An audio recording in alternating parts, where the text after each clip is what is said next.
Good afternoon, everyone. A lot of familiar names here on the participant list today. So thank you for taking time and joining us for what will be an exciting and thought-provoking webinar titled Welcome to Open Banking in Canada, the Opportunity Beyond Compliance. I'm Arbarago, and I'll be hosting today. First, I really want to emphasize the words opportunity beyond compliance. Today's webinar won't be focused on how to check the regulatory box. It's about what's possible beyond that. So my challenge to all of you today is to think about how can open banking help you serve your customers better and help you become more competitive over the next decade. Our job here as the hosts is to guide you through what's possible and share initial ideas with you to get you started. So without further ado, I'd like to introduce our speakers today. It's my pleasure to be joined by Hessam Abbasi, our lead product manager. Hessam will take you under the hood and explain to you how the technology lets you build well beyond a basic read-only connection. And also joining us is Henry Wardley, our Director of Enterprise Sales, who will bring it all to life with real use cases and where we see the ecosystem heading. So most of you know Flinks, but for anyone who's seeing us for the first time, we're a Canadian fintech company who have spent the last decade building a data infrastructure layer alongside Canadian banks, credit unions, and the broad ecosystem of data recipients. And fortunately, we've also been in the room for a lot of the conversations shaping how open banking infrastructure is actually coming together here in Canada. We help power a broad range of use cases today, including automated account opening, faster credit underwriting, and guaranteed payments. But the point that I want you to hold on to is that the connectivity that most of you or most of the market is scrambling to build for regulations, i.e. something that is secure, consent-based read access, we've already solved 4 years ago. As early as 2021, we helped remove the vast majority of screen scraping from one of Canada's largest banks. And we've got over 250 data recipients today in the Canadian ecosystem already live on read-only access. So while a lot of people are treating read-only as the finish line now with regulations, for us, it's something that we've already been doing and something that we've started thinking beyond. We'll take a very quick look at where Canada's regulations stand today, and I do mean quick. Today, we're not going to get too deep into regulations that are still developing or the compliance side, and then we'll jump to the heart of it. Why open banking is really the floor, not the ceiling, on this house metaphor that we want you to form in your mind today. And then from there, Hessam and Henry will take you into the real opportunity, what you can build, why now, and what the ecosystem looks like as it takes shape. Where's Canada's regulations stand today? Let's have a look. Here you see a very nice time lapse of open banking in Canada, and it was officially under review in 2018, so about 8 years now. And I'm thrilled to report, like everybody else, that we have news. So the Consumer-Driven Banking Act is now law, draft regulations are out, and we're in a consultation period now. The real-time rails is also expected in Q4. An honest caveat that I have is that none of this is fully locked in yet, which is why we're not going to be focusing so much on it today as much as we are about the opportunity beyond that. There are still pieces to be confirmed. So that's something for you to watch out for in Q4 and the milestones that will be landing in the second half of this year. So what does regulations right now or these recent updates mean for each of you? We have attendees here from banks, credit unions, smaller financial institutions, payment service providers, and a broad range of fintechs. So I want to touch a little bit on each of these, but then also how you should reimagine yourself. So for the large banks, of course, we're expecting everyone to be designated for mandatory participation, authenticating through MFA, even without accreditation. Credit unions and smaller FIs are expected to have a voluntary path through accreditation. And then once they're in, the same common rules will apply as everybody else. We expect a lot of the credit unions to be very eager to be involved, and we're seeing kind of that market demand right now from credit unions, even though they won't be mandatory. Payment service providers and fintechs will have full accreditation required, and they'll have a faster road to that if they're already RPA registered. The reframe that I want you to take from this slide, though, is not to file yourself into any one of these boxes. Almost everyone here in the room today will be both a data provider and a data recipient of sorts, exposing data and consuming it. So that dual role is exactly where the opportunity lives. What kind of data can you now be taking in, and what kind of data can you be sharing to help your customers get access to different products.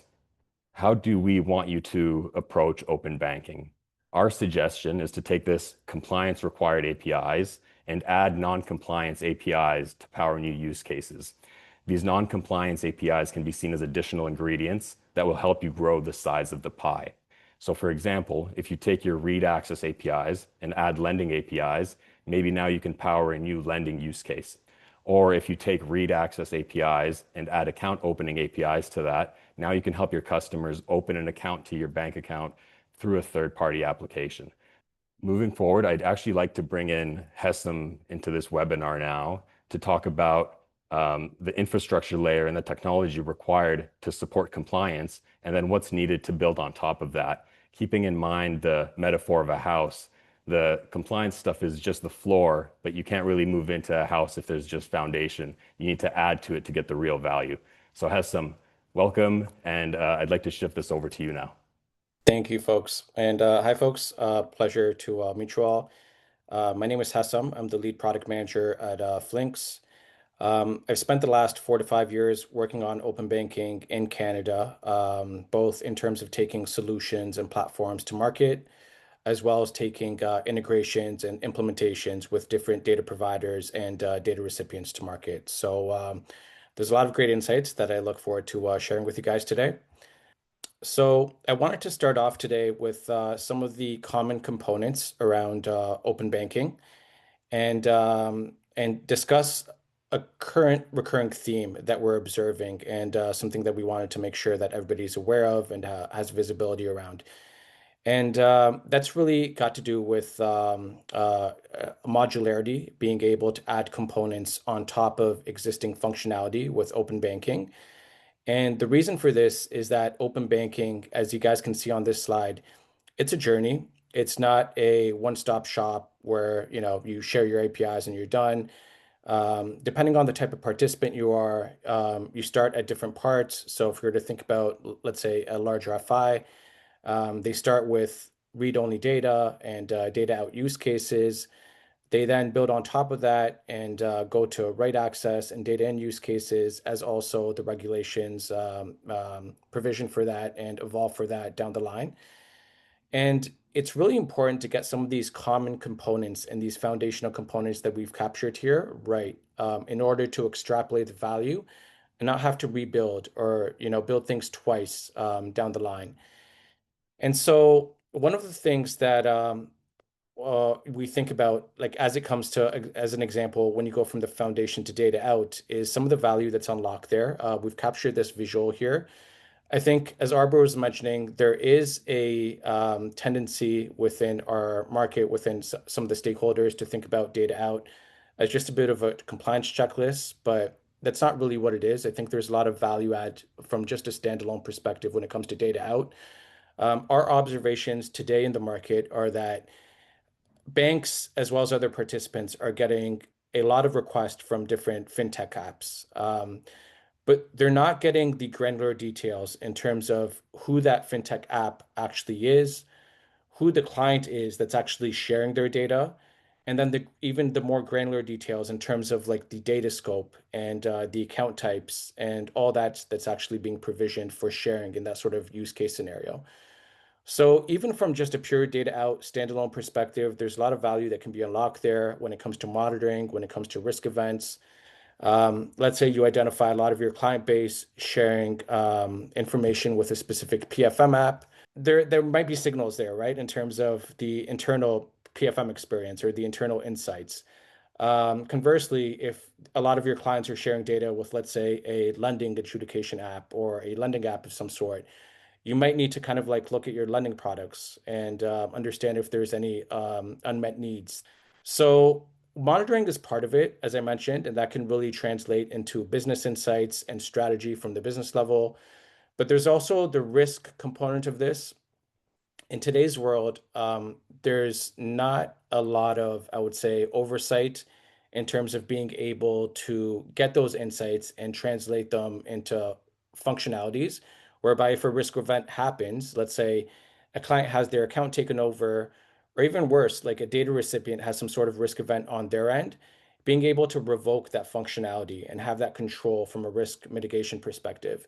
So being able to revoke the consent, let's say, for a specific user that has their identity stolen or their account taken over, or let's say a fintech app has been, compromised, being able to just disable that fintech app as a whole.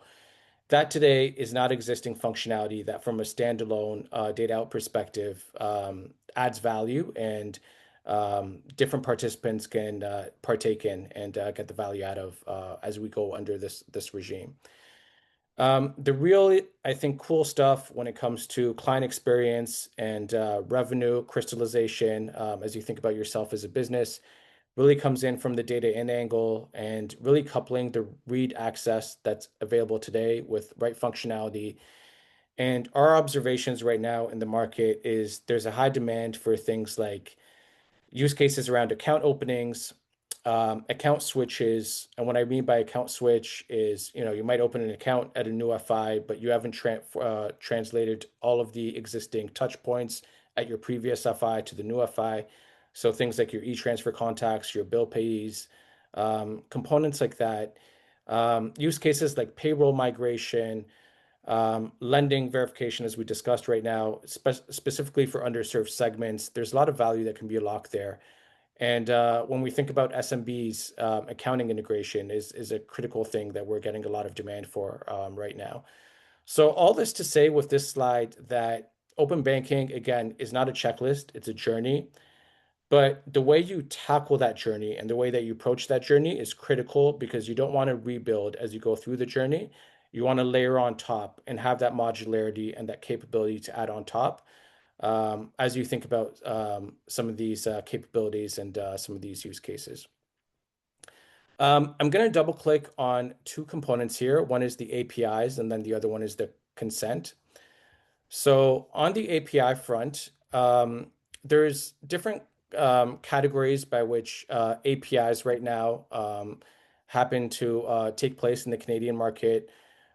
There's consent APIs that provide you a capability to request, revoke, modify consent.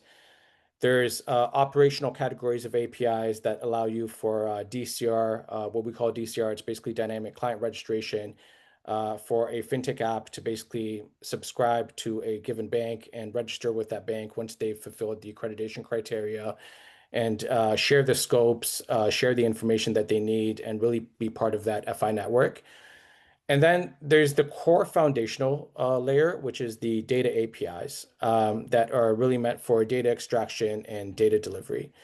Back to our observations in the market today from a current state scenario, there's two flavors that we're observing. One is the standardized participant versus the non-standardized participant.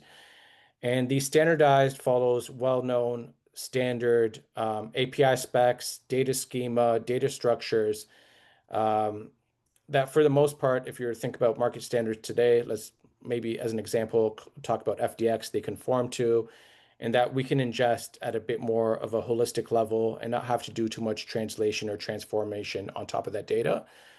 But we also do see a need from other providers that don't necessarily have the technical expertise or that technical allocation and have maybe non-standard APIs, and they just want to be very hands-off with this and share their non-standard APIs and have somebody else take on that transformation and that translation layer. What we have also observed is within the regulations, there's going to be a bit more clarity on just the technical specifications overall, which is the roles and responsibilities of the TSB, the technical standards body.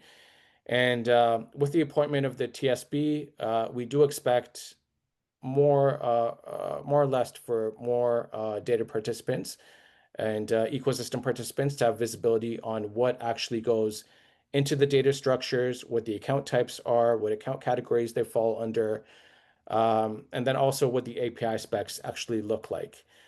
But even with that, today we do have standards, and what we're finding today is interpretation of those standards are one of the pain points, right? So implementation is one thing, but even if you take it a layer up, interpretation of the standards is also another pain point.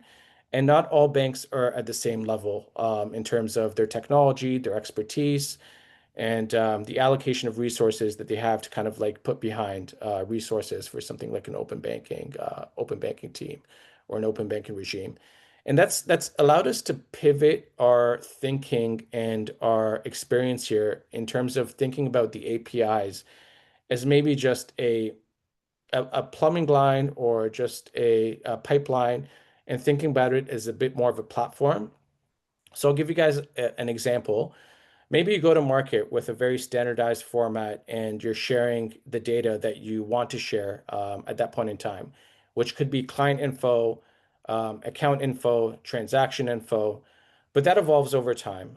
You're going to find yourself in a situation maybe 2 to 3 years down where rewards information is critical, where payroll information is critical, where tax information is critical. And these are all new APIs, these are all new functionalities.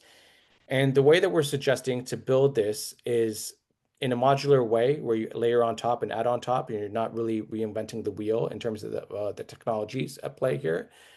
And that's why we progressed into this platform layer format to say, once you integrate one time, if you host an environment whereby you can now share a new URL and share that URL with us, and the scopes of what the expectation is for that data sharing on your end, maybe it's one API, maybe it's a few different APIs, um, we can take on that transformative and translation layer on our end and make sure that whatever you provide on your end aligns with the well-known specs or whatever the specifications of those TSB kind of like specs are in terms of the API format, again, the data schema, the JSONs, and so forth. So we kind of envision then this in a way whereby there's almost a platform being provided to I would say the end user be people like developers. Developers are a bit more hands-on on this sort of stuff as opposed to operational folks or even business folks. And if you provide that URL as well as that environment, we can hit that and see what's being provided and almost have agentic functionality that kind of translates that and understands that and transforms that into what are the well-known endpoints via the technical standards body. And another thing to kind of call out here is not just that initial translation transformation piece, but the maintenance of that support over time as well. So as you guys know, specs evolve over time, functionalities evolve over time. Even if there's a technical standards body, there's going to be different iterations of the technical specs.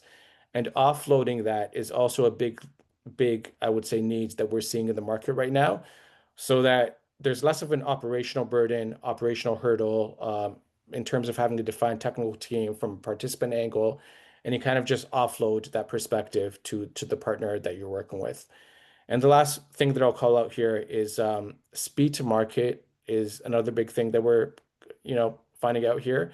Regardless of the type of participant you are, where your APRs are in terms of readiness, the speed to market is critical. Once you define that team, once you have people allocated, time is money. You're expending resources, you're expending capital to get things ready, and you really want to make full use of that as much as possible as we think about readiness and go to market. Another big component as you think about the open banking journey, which is consent, to be a bit more modular. And the main thing here is that our observation in market today is that the consent, there's a standard consent, but the consent really evolves with the use case and the scope of the consent that's needed. So today we're serving a multitude of use cases across payments, across account openings, across accounting integrations, and all those different, I would say, scenarios and use cases involve a different approach to the consent. Some of this has to do with the disclosures. Some of this has to do with the documents that are provided to the end user as part of the consent. So if we were to think about, let's say, a consent for a pay scenario, a lot of time, there's functionality or capability that's needed for a PAD agreement or a pre-authorized debit agreement, which a client needs to be able to view and sign off on. If we think about consent for use cases such as lending and credit adjudication, you need to throw a cost of borrowing into that journey, right? To understand what the terms of that product are, what the overall interest of that product is, and really embed that cost of borrowing experience within the overall journey. So our approach here when it comes to consent is that it's going to be use case oriented. There are the consent APIs that I talked about previously, but on top of that, there's the user experience layer that we're looking to make as malleable and customizable as possible so that it fits your theme between the data provider and the data recipient when it comes to logos, when it comes to fonts, when it comes to colors, and so forth that really lets you build this one time and customize it for future use cases. And really, our goal here is to be as ubiquitous as possible. It just happens, right? It just functions. It's very streamlined for a data provider and a data participant. And then Flinks functions in the background to make sure that this is a fully owned embedded financial experience between the data recipient and the data provider. And unless the end user were looking for specific, I would say, indicators, they would almost have no indication that there's somebody that's working in the background that's providing these experiences. What I'm going to do right now is pass it off to Henry, that's going to talk about the current moment, why open banking is supported right now, and a bit more of a double click on the use cases and the value unlocked with each use case. Thanks, Hessam. Nice to meet everyone. My name is Henry. Bit of intro at the beginning, but I lead enterprise sales at Flink. So I've worked really closely the last 5 years with both what we call data providers, so banks and credit unions and large financial institutions. But I've also worked really closely with the other side of the equation as well, which is what we call data recipients today, or third-party applications. If you just think about open banking as a read-only API, a box to tick, as a data provider, it's going to feel very one-directional. It's going to feel like you're giving data to somebody else with nothing concrete in return. As a data recipient, read access APIs and read access open banking is going to feel very point solution-y in the format it is in today as well. And that's because if you look at the use cases that open banking is powering in the format that it's in today and the use cases that it's supporting, it's always supporting something like account funding or account opening or a lending or underwriting use case. But it doesn't go as far as actually supporting those use cases without bringing other components together. If you try and launch a KYC solution, open banking acts as one of the dual method fintech verification processes.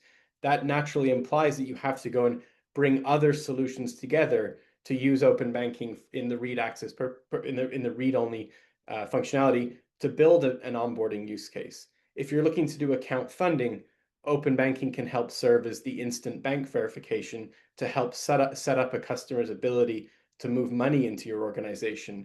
But it doesn't help piece together the actual money movement part of the overall account funding experience.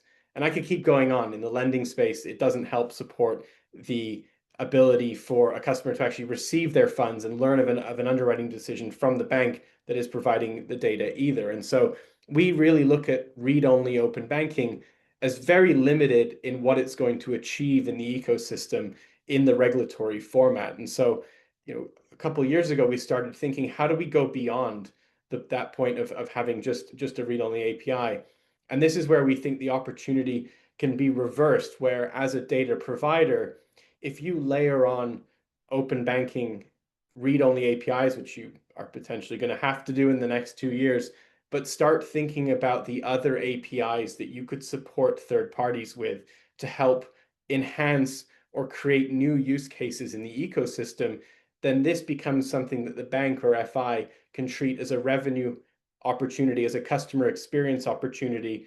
And as the recipients in the ecosystem or those consuming data today, if you start thinking about ways that you could use payment APIs, money movement APIs, lending APIs, account open APIs, it becomes something that open banking becomes something far more meaningful for your use cases, whether you're a consumer lender, whether you're a fintech application, you're a robo-advisor. Bringing those two things together is what we are looking to do now at this moment as people are building the read-only functionality and the read-only capabilities that come from the regulations. And so we've spent the last couple of years really thinking about what could those potential future use cases look like when you think about open banking and open finance, embedded finance, beyond that read-only set of APIs. And so as a bank, you could be thinking about how could I tie together read-only APIs with the ability for my customer to open an account somewhere else. So if they are sitting in a third-party application and have a need to open a new checking account, a new savings account, potentially having the ability to tap into APIs from the bank that not only bring together the read-only APIs that come from open banking, but also allow you to perform full end-to-end KYC, allow you to actually access the ability to confirm a customer and open the account and provide those details to a third-party application. In the money movement space, we really see an opportunity not only with RTR, but also with adding read-only APIs from open banking with payment APIs and payment functionality from data providers or banks and credit unions. So if I'm a small business, why can't I pay my invoices and pay my bills within another application that's serving a purpose to me? An example there is a payroll provider or a accounting software having the ability to do more than just access and see the data in that application, but actually take action on it. I think as a data provider, you can really appreciate where the potential opportunity is to not only service your customer through a better customer experience, but also with the potential revenue generation opportunity as the bank to get more transactions, more volume through payment rails that may potentially already exist today, but need that added authentication layer, the added consent layer that open banking and read-only APIs, the read-only framework brings today. And the third example that we wanted to emphasize, and we've always thought about this as a very rather more sophisticated use case, is really thinking about the lending experience. And so, why can't I get a loan or get an offer for a loan in a third-party application? Well, today you're very limited because of the set of APIs that come from the banks and what you can access. And so when you tie together something like read-only APIs, an onboarding experience, and the ability to do cash flow based underwriting, the ability to make offers through APIs and pass information back and forth, you can think about the way that this again, building on the read-only APIs, you have the ability to think about other use cases that the bank could offer to third-party applications. Again, with benefits for both sides of the equation by having that functionality. The bank can potentially lend more to groups that it wasn't lending to previously, and third-party applications can think about ways that they could offer further functionality to their customer base in a way that is just not possible today in the Canadian ecosystem. And so, kind of bringing it all together, we believe that both sides of the equation, this isn't a technology challenge. The technology, broadly speaking, exists today. APIs from the banks exist today. They're feeding your digital banking platforms. Payment APIs already exist today. Lending APIs quite possibly exist within a lot of institutions as well, and same with account open APIs. The big challenge is bringing it all together and supporting third parties in a meaningful way. And we really think about it as for both data providers, you don't want to be hiring a team managing individual third parties with access to this kind of information. This remains relevant even in the space of open banking and just read-only APIs. It becomes very cumbersome for data providers to be trying to support a huge ecosystem of consumers. And that comes down to a number of different aspects. It's the onboarding challenges. So getting somebody set up, able to access your APIs, getting everything set up from a T's and C's standpoint, providing support to the customers that are trying to access your APIs or other functionality. Every which way you look as a data provider, it becomes very challenging to scale and operate your external facing APIs, even if we're just talking about read-only APIs. But once you go beyond that into payment APIs, into other kinds of APIs that could be supported, that challenge is exponential, and it becomes even harder to support multiple third parties. Same thing on the third party side as well, trying to manage and look at something like a payment API and make sense of how you're going to use it, what the ways you can be supported by it.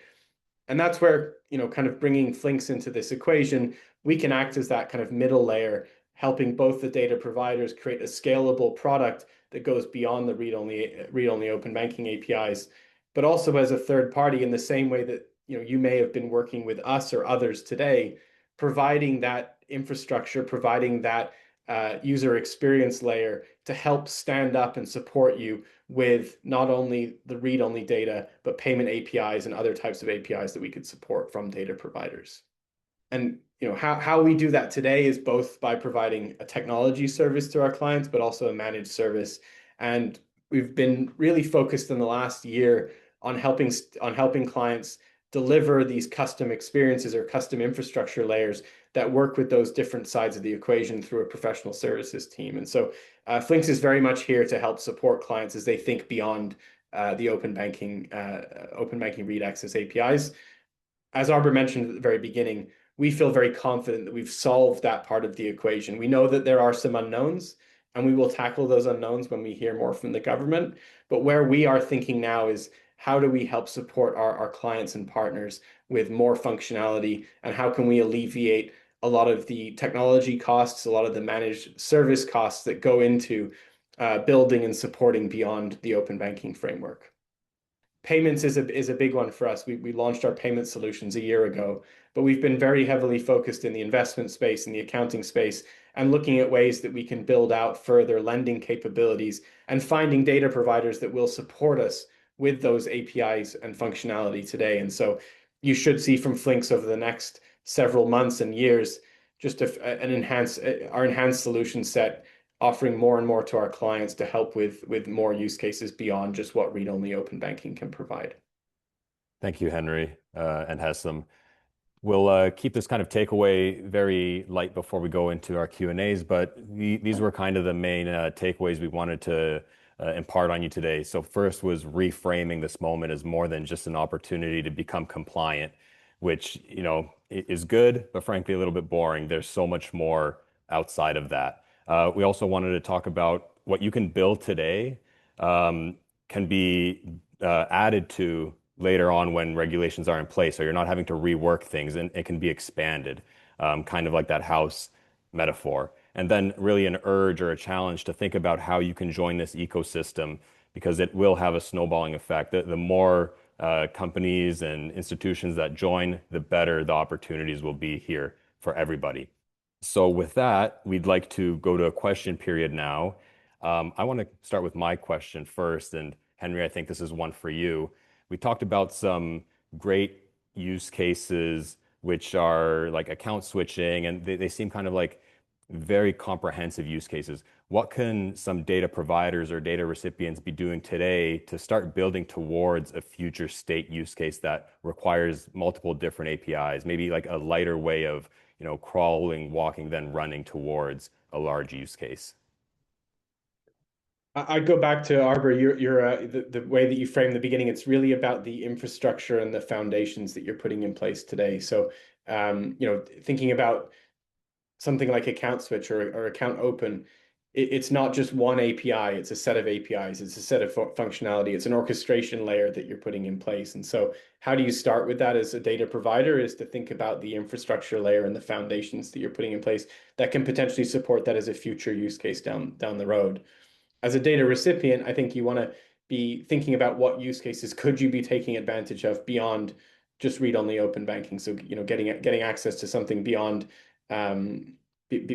just account information and transactional data, and surfacing those to the ecosystem. So, bringing those to providers like us, our attention, so that we understand what you're trying to achieve, but then also speaking to and talking to participant banks and FIs about what you're trying to achieve and how you're looking to achieve that with API infrastructure. That's kind of where I would say a good starting point would be. Okay, thank you. And actually, that kind of leads into a good question we have from the audience here. Possibly, Hessam, you can start with this one. What's the best way to ensure readiness for the new regulation or consultation period that's coming? So other than working with our professional services, what would you say a company should kind of start thinking about right now to ensure readiness? What should they look at on their side? So from a just overall transparency and visibility perspective, there are draft regulations that have been shared right now that are not final regulations. We do expect a commentary period between now and the end of August, whereby different participants can provide their insight in terms of what these current draft regulations look like. My guidance here would be to wait for those final regulations and then aside from just interpreting them, Arbor, you mentioned it right now, working with our professional services team, because at that point we would have a technical standards body that's actually designated and associated with this. So if there's anything from a data perspective or a technology perspective, there'll be a lot more visibility, and us also knowing all the different permutations that kind of things can happen right now working with the network. We can provide some insight in terms of how different banks and different data recipients or data providers are tackling certain problem statements. We have a question here. Do you see APIs being consumed by AI agents? And then I'll ask, how do we think about that, or what are we kind of keeping an eye on there? And is there a forward-looking guidance about a MCP, so model context protocols there? Hessam, I kind of see you nodding your head, so maybe I'll let you start with that one. Yeah, this really goes hand in hand with what we are talking about before, of the API not being so much of a funnel and being more of a platform, and having that agent layer or that AI layer be one of the first things that, with the context from different data providers and their go-to-market kind of protocols and their data out schema and account categories and just overall JSON responses, to learn from that and apply that to future customers. So we do see it as being a big, I would say, lift both from a execution implementation perspective for both data providers as well as aggregators that we can really help solve for that transformation layer. Because what ends up happening today, to be quite honest, is that banks share what they have, and somebody manually needs to review that and translate that into what specs are. But once you have the appropriate context and once you have the proper agentic, I would say, protocols that can learn and enhance with future enhancements of the standards themselves, it puts you in a much more powerful position as an aggregator to really understand what the permutations can look like here and leveraging that functionality to make recommendations. You don't need to take those recommendations as kind of the be all and say all, but those recommendations will be in place. Again, as we are talking about a few minutes ago, a question we get asked a lot about is GICs. Where are they classified under? Is it like an investment account? Is it a deposit account? What is it, right? So if you have the context in terms of understanding how different banks have classified this info, how the standards have treated this info, you can really put that together as part of an AI agent to really give you a recommendation in terms of how you would approach it. Otherwise, if there's a very streamlined, I would say top-down approach, and it's very black and white in terms of what the standards say and what should happen around these sort of classifications and categorizations, the AI itself would also be able to absorb that and provide that recommendation. So I think it's critical on both sides, the data provider as well as the data recipient, and it'll only get better over time as there's more context and more learnings. Yeah, I'd like to also add to, all right, I think AI and the functionality it could offer to somebody, let's say, you provide your information to the AI agent, it uses that to perform a transaction, move money on your behalf. We're getting to the point with that kind of technology where the regulations for open banking being read-only access may actually be completely useless and not helpful for agentic AI and what it's trying to achieve. And it's an example where the government and regulations are not moving fast enough to meet the needs of the ecosystem. So I think there's a lot of unknowns there and a lot of ways that could be that actually agentic AI could leapfrog and will probably leapfrog any functionality that the banks or FIs bring out as part of open banking regulations, and potentially something the government has to think about. How do they prevent misuse and fraudulent activities there? I have one actually for Hessam with the product side. So Henry, obviously the stuff that you talked about are stuff that you're very excited about. Hesam, you've been in the open banking space for a good part of your career now, helping even craft it here in Canada. What kind of excites you the most about the upcoming open banking regime or consumer-driven banking? I give one example, Arbor, before Hesam jumps in. I think Flinks as itself is we've been working with lenders for a number of years, providing solutions to help access data, make underwriting decisions. The lenders to make use that data to make underwriting decisions. In the current ecosystem, that's always done on a one-time basis. So I access the data, I use it to make a decision. Open banking now has that potential to allow lenders to continue to monitor the information over time because of the direct access. And take that example where you take an existing use case and make it better, more useful for the participants. And that's the same with every use case that will be enabled with open banking. So, account funding becomes better because we have an open banking framework. Lending becomes better because we have an open banking framework. That's kind of what excites me, is how we're going to transition these use cases from what they are today into something more meaningful and powerful. Mostly working with, existing participants, but there may be others that start, wanting to leverage open banking. Insurance has always been an area that hasn't leveraged open banking in a meaningful way, and potentially the regulations will mean that there'll be some use cases that open up for that type of industry. Yeah, I'll layer on top of that and say if I were to classify two things, if I were to be very discreet about it, it's one, revenue generation, and the other one is cost savings. So from the revenue generation angle, you only have the data that you have today to make certain decisions, right? In terms of who you want to qualify for a certain product, or be very strict around the assessment of whether they fit that product line or not. With open banking, you can get almost a client 360 in terms of their overall behaviors, client patterns when it comes to transactions, when it comes to account balances, their behaviors, and so forth. That really lets you optimize beyond what you're working with today. Maybe you're getting data sets today from TransUnion or Equifax and so forth, and you're working with a point in picture at a certain time. Let's say it's monthly, but open banking brings that to real life and brings that to an ongoing kind of assessment day by day. And it lets you understand what the certain risks are with certain client profiles. And even from a cost saving perspective, if you're to think about, just mortgages, mortgages are one of the primary sources of revenue along with loans. If you're to think about that assessment today and getting smarter around that data and really understanding the client profile, maybe there's things that you can do with regard to the rates that you offer different clients. Um, um, Even on, I would say, on the investment transfer side or the investment side, when you think about MERs, there are situations whereby you can look at a certain client profile and understand they have really good savings behavior or client behavior.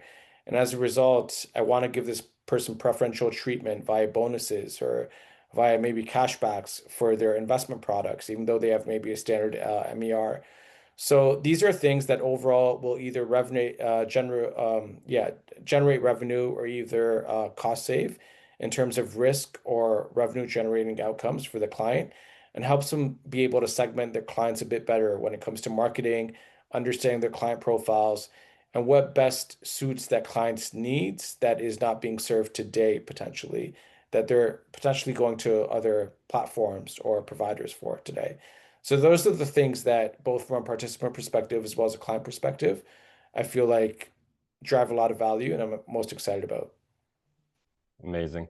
Actually, I'd also like to say something about what we're kind of excited about on open banking. I'll be a bit more abstract than you gentlemen. We talked about a lot of concrete use cases here.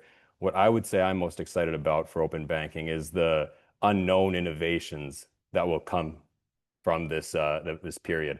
Um, who knows what the next tech company is going to come up with? Who knows what the next bank is going to, what kind of products the banks are going to create to improve experience? Anytime you remove friction and you allow data to flow easier, I think a lot of exciting opportunities will come from there. So beyond the use cases that we're already seeing and talking about, there's going to be a whole lot of innovation that we can't fathom today. That's the part that I'm excited about. We have a few more questions here. These exciting things are always good to end on, but we have a fear-based question here. So, is there a fear that there is not enough of an incentive for larger FIs to go beyond read-only as a way to protect themselves? Henry, I'd like to ask this one of you. You're talking to the largest FIs in Canada. Can you share a little bit about how they're thinking about the value going beyond read-only access?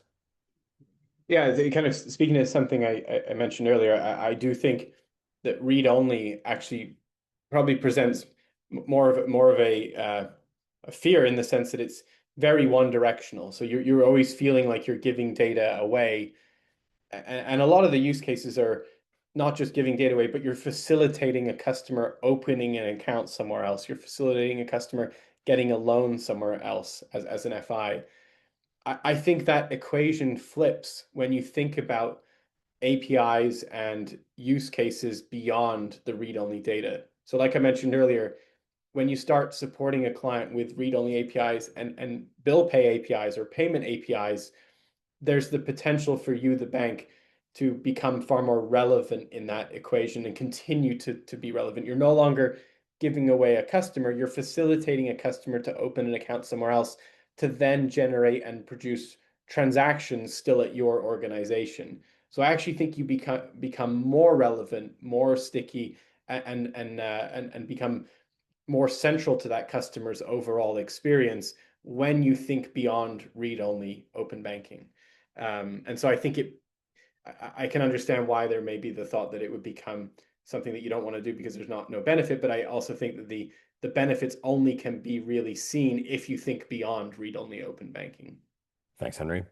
Everybody, I want to take a moment just to thank you all for taking the time today. That kind of wraps up our question period here. We hope you found it very informative. Please do send us any feedback you have. You have our contact information there. And if you want to explore any of these veins a lot more deeper, please, again, just email us and we'll do the best to guide you through this next chapter. Also, I'm hearing from my marketing team, please follow us on LinkedIn and stay tuned for the next webinar that we're eagerly planning. So thank you, everybody, and hope you have an amazing afternoon.